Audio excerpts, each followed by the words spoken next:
नाशिक रोडमध्ये गुन्हेगारांचा धुमाकूळ. भर बाजारात 5 दुकानांवर डल्ला. पोलिसांपुढे मोठं आव्हान. कायद्याचा बालेकिल्ला संपला किंवा धाक राहिलेला नाही. नाशिक रोडच्या मध्यवर्ती व्यापारी परिसरात बुधवारी पहाटे चोरट्यांनी धाडसी चोरी करत एक नव्हे तर तब्बल 5 दुकानांचं शटर वाकवून रोख रक्कम लंपास केली. भर बाजारात घडलेल्या या घटनेमुळे व्यापाऱ्यांमध्ये भीती आणि संतापाचं वातावरण निर्माण झालं असून रात्रीच्या पोलीस गस्तीवरही प्रश्नचिन्ह उपस्थित केले जात आहेत.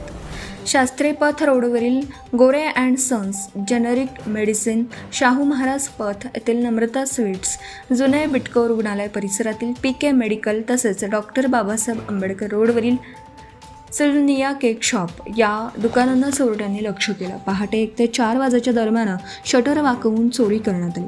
चोरट्यांनी गोरे अँड सन्स येथून सुमारे 60,000 रुपये, जेनेरिक मेडिसिनमधून 35,000 रुपये, PK मेडिकलमधून 10,000 रुपये आणि सिल्व्हनिया केक शॉपमधून 6,000 रुपये रोख रक्कम लंपास केली. नम्रता स्वीट्सचे शटरही वाकवण्यात आला.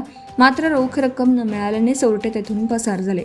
संपूर्ण चोरीची घटना परिसरातील CCTV कॅमेऱ्यांमध्ये कैद झाली असून त्या आधारे पोलिसांनी तपास सुरू केला आहे. अलीकडील काळात शहरात वाढत असलेल्या चोरी, खंडणी, पोयता गँग आणि जीवघेण्या हल्ल्यांच्या घटनांमुळे व्यापाऱ्यांमध्ये असुरक्षिततेची भावना वाढली आहे.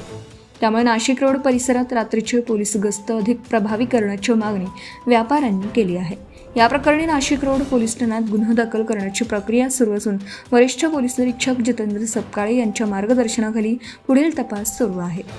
जेनेरिक मेडिसिनचे ब्रह्मानंद प्रकाश वानखेडे आणि गोरे अँड सन्सचे राकेश गोरे यांनी घटनेची माहिती दिली.